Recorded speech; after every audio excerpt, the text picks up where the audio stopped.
Morning, everyone. You're probably all at work. Feel for you. No, I'm just kidding. Work's amazing. I'd be doomed without my little business that I've built. It's everything. It's quite a feeling to have, to know that you got your own little baby that you built from the ground up with no help from anyone. But I'm really excited about what's happening here. I know that I'm not going to be a full-time YouTuber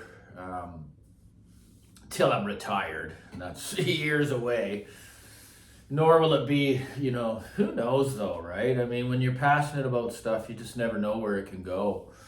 I'm pretty grateful for all of the people that are, the subs have climbed pretty rapidly in the last, say, week, right? Once it hit 1,000. And I don't mean to come on here and bash anybody. They're just opinions, right? And obviously there's a little bit of piggybacking going on. I'm trying to get a bit of traction here. I still am being 100% honest and genuine with what I'm saying. So, if someone wants to make a video about me, so be it. None of us know each other personally, so we can't, assassinate characters. We can comment on the behaviors though, right? That's all I was doing. So at the end of the day, I'm just getting back to a segment I've done in the past that brought a lot of interest because a lot of honest people came out of the woods to talk a little bit about that, and that's obsession, right? Obsession and compulsion, obsess. So, for instance, we buy, what separates the men from the boys is the price of their toys. Well, the word toys brings excitement, an emotion called excitement, right? Comes in, and I don't know about you, but just the whole process. You get the box, you're opening it up and looking at that shiny new piece, and you just, you're anticipating how good it's going to be, right? You connect it to your stereo, and either you're loving it or you're hating it. So it's just one or the other. But what I've learned is, and I've probably learned the hard way and sold things too quickly, right? They go out the door before I've even been able to come back down to earth. But yeah, your brain, your endorphins are just firing. You got a new toy, like that alone can become an addiction. You can become, so used to doing that your brain, it's like carving new pathways in the brain that are very, very hard to rewire, right? This audio thing is no different from any other addiction. If you're born with an addictive personality and you get into this stuff, man, you're in trouble. And I'm speaking from experience because I'm one of them, right? And it can affect a lot of people around you. It can affect the family, your loved one, your partner. They know better than what materialism, how little it really means, especially this audiophile shit. It's a very, very, very small percentage of people in the world care about this, and I'm one of them that does. So, and I've suffered from this obsession, and I still do. I've just been able to surrender and realize that this is stronger than me. It's stronger than me. So when the obsession leads to the compulsion of buying and buying and buying, thinking that it's going to fix things, rarely does it ever do it. Because there's so much going on in your room that it's almost like the brain won't allow it.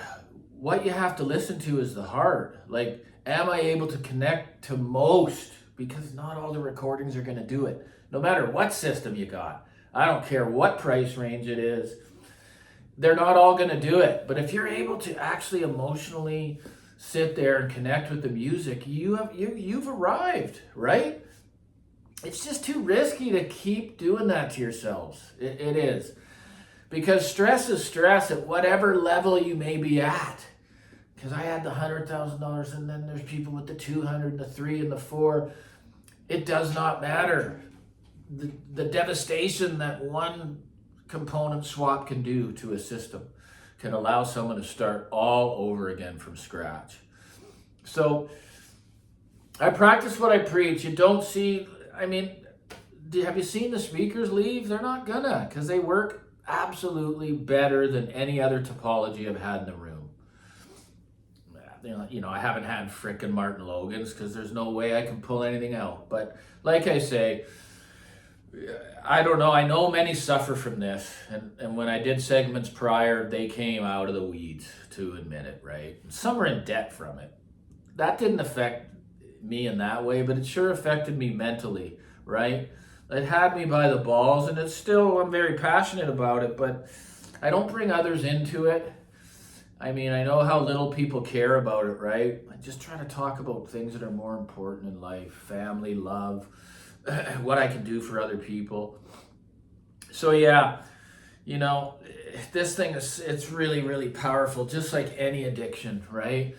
You become powerless. You don't even have a choice. You're scouring that internet. You're swapping gear in and out, thinking it's going to fix something that's not fixable. A perfect system doesn't exist. You're never going to get there. I'm never going to criticize people that have multi-100,000. I don't. What I worry about is the people that can't stop doing something that's a road to nowhere. You're never going to get there. So what is the goal? The goal is to be able to listen to music and enjoy it. Simple as that. Just connect with the heart. That shouldn't take more than 10 years. It just should not. I mean, unless you're not learning anything along the way, right? So, I enjoyed my multi-box dual systems. I did. They were good. But the squirrel cage was a little busier than it is now with the bel canto, right? Knowing that that's it. And if it's doing that, I'm good, right? So, there's a lot of relation between the two. I hope none of you, I know some are suffering, and it's okay if you want to come forward, but I just don't want anyone that are enjoying peace within for this to happen to them, because it's a horrible place to be. And audio obsession is a horrible, horrible place to be. You make decisions that you wouldn't, usually make. You don't sleep properly. It's whatever it is. It doesn't matter, right? You've crossed the line. Now you're in that awful, that threshold of just addiction.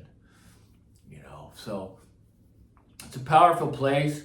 Once again, I really appreciate what's happening with the channel and the people that understand what I'm trying to do here. I'm just talking hi-fi. That's it, right? And I'm able to do it almost on a daily basis, bring new content. So if, please like and subscribe. I didn't ask for that for 200 videos, but I do watch the odd tutorial just to see how I can maximize what I'm trying to do here. Because I'll be retired at some point and I'll be able to do this and make a few bucks. And you know what I will do?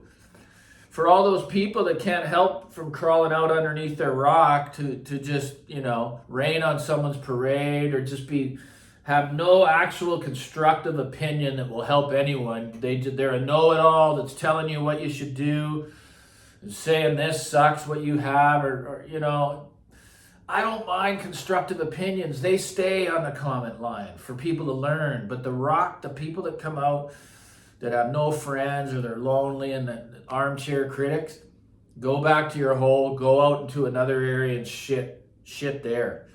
But what I will do for you is with all the proceeds that I'm making on YouTube that you're not, and you have envy probably that you can't do it, I'll actually help pay for your professional help. I'll do that. Anyway, please like, subscribe, and hit the bell notification because it's going to keep coming, guys, no matter what. Thanks so much.